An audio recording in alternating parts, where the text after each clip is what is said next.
A number of states, including Tennessee, are banning Tianeptine, sometimes known as gas station heroin. Even though it's addictive and deadly, it's still sold in some gas stations and convenience stores around the country. So how's that even possible? Dr. Akshay Sial explains. Tracy Morrison is living every mother's worst nightmare. I went up the stairs, and when I got there, my husband opened the door, and he pushed me back, and he said, "I'm so sorry," but he's gone. And I didn't believe him. I kind of pushed on through the door, and we found Christopher laying on a bed. I told him I loved him, and I prayed over him, and I gave him back to God.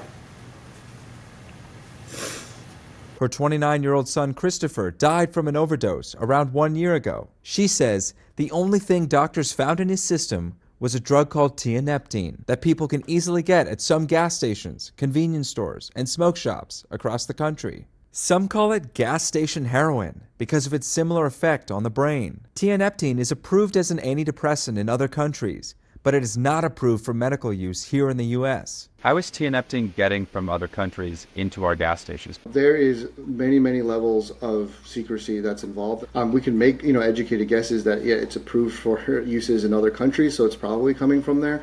It could be synthesized here in America as well. It's among a growing class of potentially addictive products, including kratom and phenibut, available at gas stations, convenience stores, and marketed as dietary supplements to bypass strict FDA regulations. Dietary supplements are supposed to be things like vitamins and minerals and botanicals.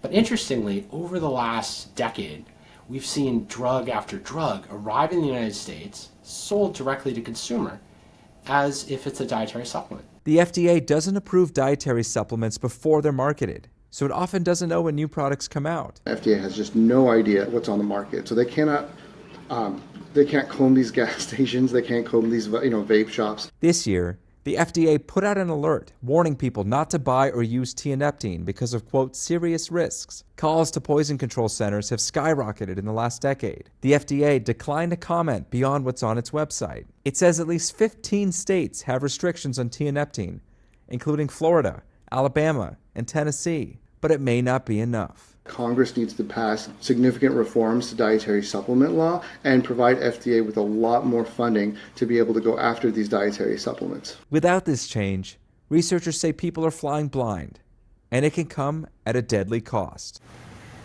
Christopher was the funniest kid you'll ever meet, the sweetest, most kind person you would ever meet. Her son's death, a call to action. Call your representatives, call your senators.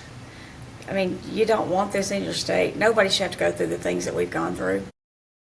In addition to states taking action, members of Congress have already introduced a bipartisan bill to make the drug a controlled substance, which would make it illegal to get without a prescription.